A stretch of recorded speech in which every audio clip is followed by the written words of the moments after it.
So today I just wanted to kind of go over the supply list and talk to you a little bit about what to expect for art class 2020. Okay. Um, so let's just jump right in. I'm gonna shut the door really quick. And the reason why I have shut the door is because I have two little children who will mess up my video. We've already tried this a couple of times. I'm sure you'll meet them eventually, but Leah and Drake. And I also have a third little child who's much better, and he doesn't really mess up a whole lot. Hey, Tonks, he can't hear anything though, so I'll try and get him to look at you so you can see what he looks like. Hey, Donkey. Hey. Hi, buddy. Can you say hi to my students? Look at. Say hi. Tonks is an old guy. He's 13 years old, and he's a Shiba Inu, and he's like one of my best friends. He's kind of cool. Okay, so back to the supplies. So the first thing I'm going to talk about is your sketchbook.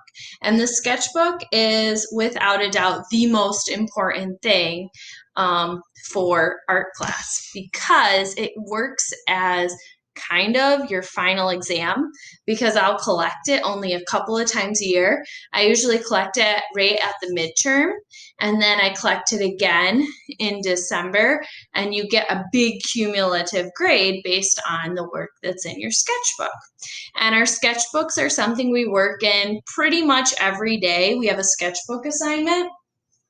And it's really kind of fun. So I'll show you my sketchbooks and kind of tell you what to look for when you're getting a sketchbook.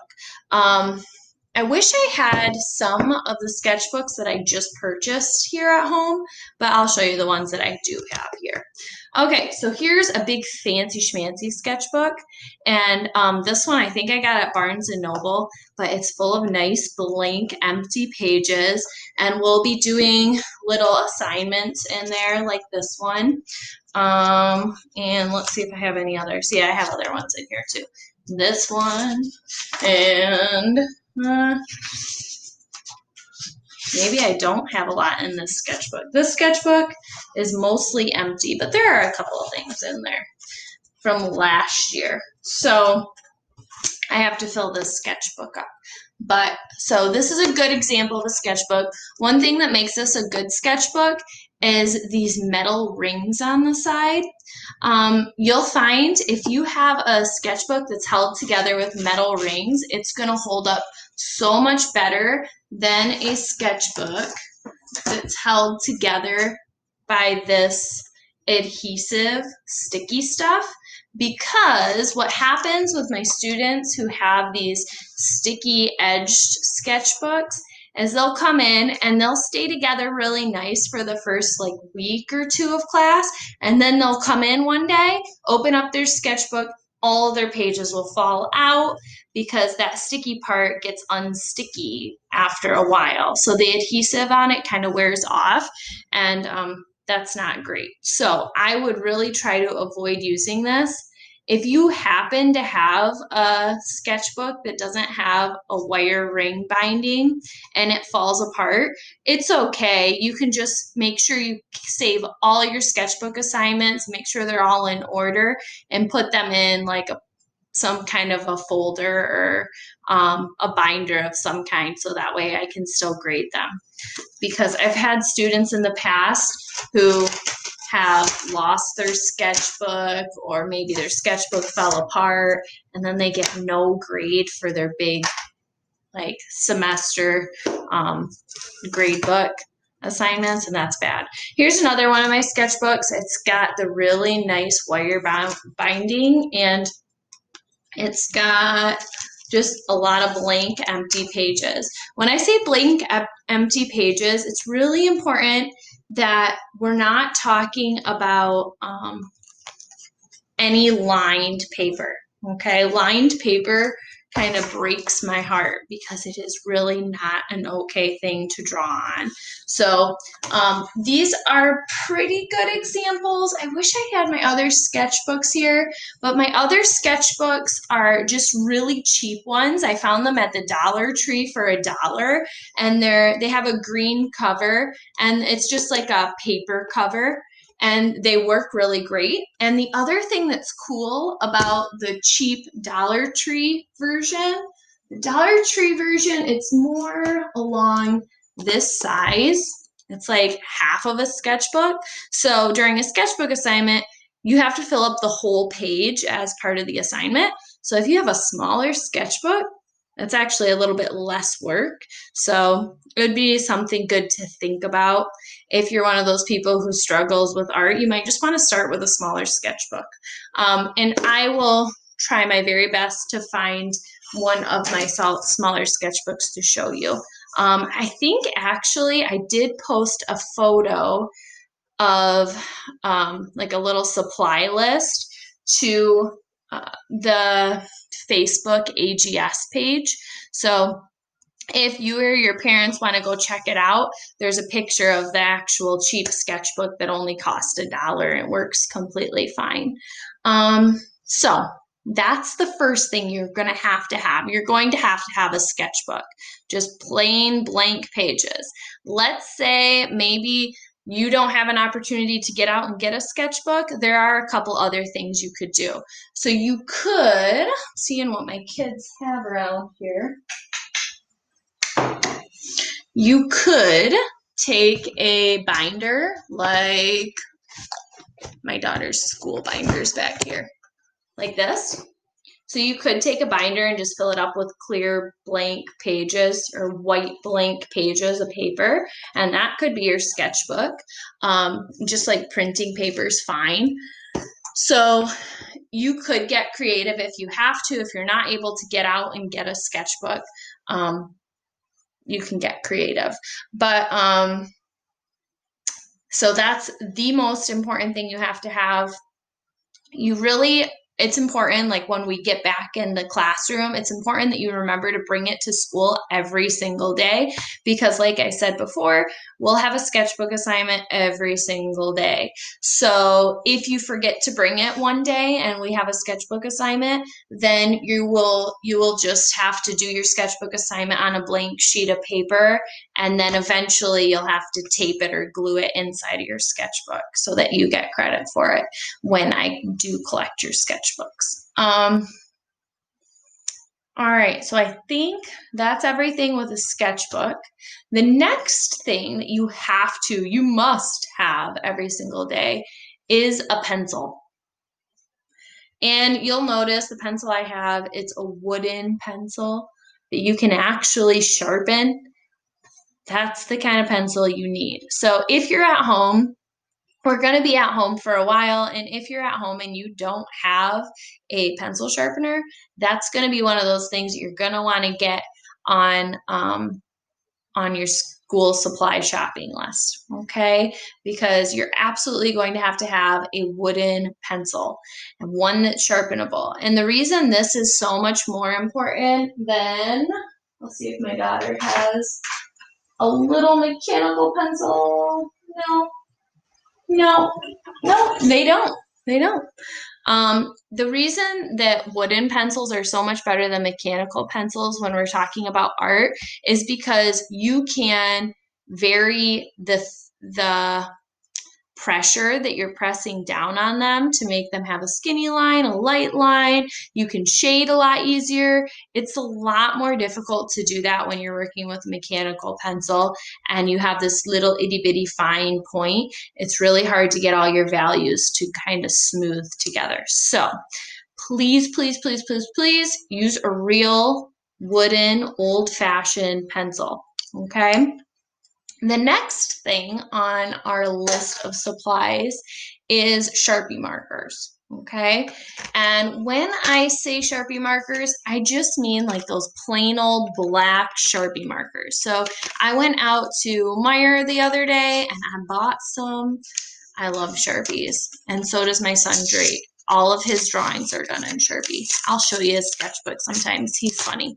He's 6 years old. He just turned 6, and he makes the funniest little drawings ever. So, and I put Sharpies with an S because plural. It would be really great if you guys could have like 2 different sizes. Maybe like one, which is like the really normal fine point. Let's see. There you go. Fine point. It's really just the normal size of a Sharpie. It's like probably what your parents have in their junk drawer in the kitchen. And then another one would be the fine point Sharpie, which is that itty bitty little teeny tiny edge of the Sharpie. And that one is it's actually called ultra fine point. So it would be really good for you to have kind of a thick one and a thin one because there we go. We'll be doing some Zentangling a little bit, some artwork with just Sharpies. So that's just something. And then one thing that I really love, you don't have to have, and this is not a mandatory thing, this is just something I always have, are these fantastic, incredible Sharpie pens. So I really love these. This is usually what I'm writing notes with and stuff because they're so pretty and they don't bleed through paper. So that's why I like them. So if you use a Sharpie pen and you're working in your sketchbook, it's not going to bleed through to the other side of the sketchbook. Where if you use a regular Sharpie, that just happens. And it's okay. You won't get marked down or anything, but it's just something that you're going to want to think about and keep in mind. So that's the next thing on your list. Another thing on your list is an eraser. This one, I don't know, it came in an art kit, so it has a fun little funky logo on it. That doesn't really mean anything. It just happens to be an eraser I have laying around the house that I can show you. But it can be pink or it can be white or it could be a crazy color. Just be careful because sometimes those crazy color erasers, when you go to erase them, those crazy colors end up on your sketchbook page. So usually I'm weird. I just like the plain white ones. But you can get creative and have any eraser is fine. You could also just use that itty bitty little teeny tiny eraser that's on the end of your pencil. But I don't know about you guys. If you're anything like me, that little teeny tiny eraser is gone in no time. So I like to have an extra eraser. So sketchbook, eraser, Sharpie, pencil sharpener, and color pencils. So typically in the art class, I don't have my students buy their own color pencils because I have a bajillion colored pencils all organized and separated by color, and it tends to work fine. But this year, being that we're not going to be able to share things really well, you're going to want to have your own colored pencils that you have at home with you. So just these regular cheap old Crayola ones are fine. These ones are kind of fancy because they all have an eraser on them. You don't have to have an eraser on your colored pencils.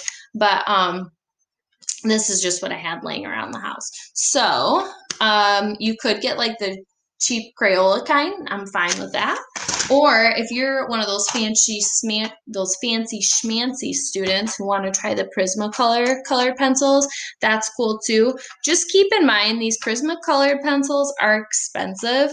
I don't think there's a price tag on this one. I just know that it's expensive. And I didn't get my first set of Prismacolor colored pencils until I was like 25 and I had a good job and I could save up my own money for them. So it's fine. I don't expect you to have these. I just wanted to show them to you because I might use them in a few of my sketchbook assignments. All right, so as for all the other materials, you don't really need them. I'm going to try to make the assignments that I'm giving you at home, just based off of this stuff, pencil, Sharpie, colored pencils. Some things to think about when we do come back to the classroom. So when we do come back to the classroom, some things that I really, really need is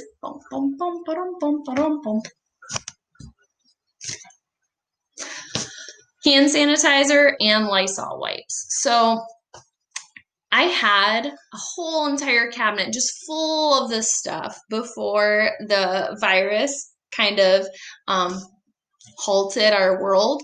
And I donated the entire cabinet to the medical field. So I donated it to the local hospital.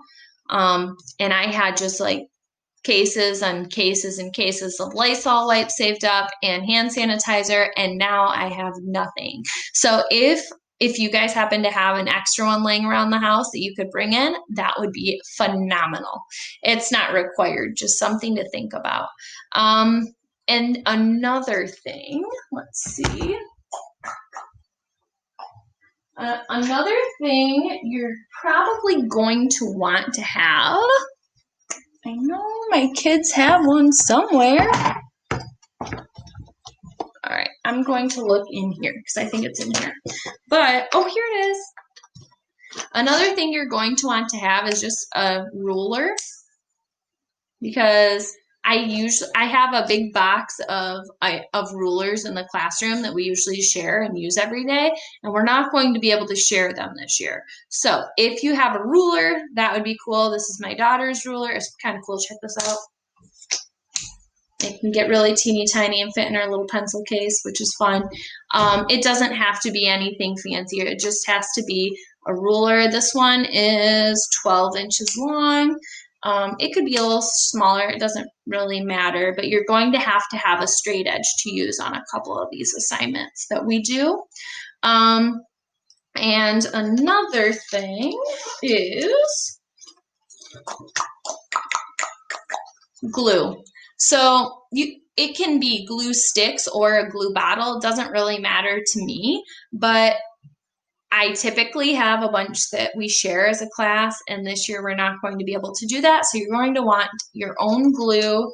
And lastly, you're going to want your own pair of scissors, because I also have a bin of scissors for my students, and you're not going to be able to use the shared ones this year. So it'd just be good to have your own. And I think that's it.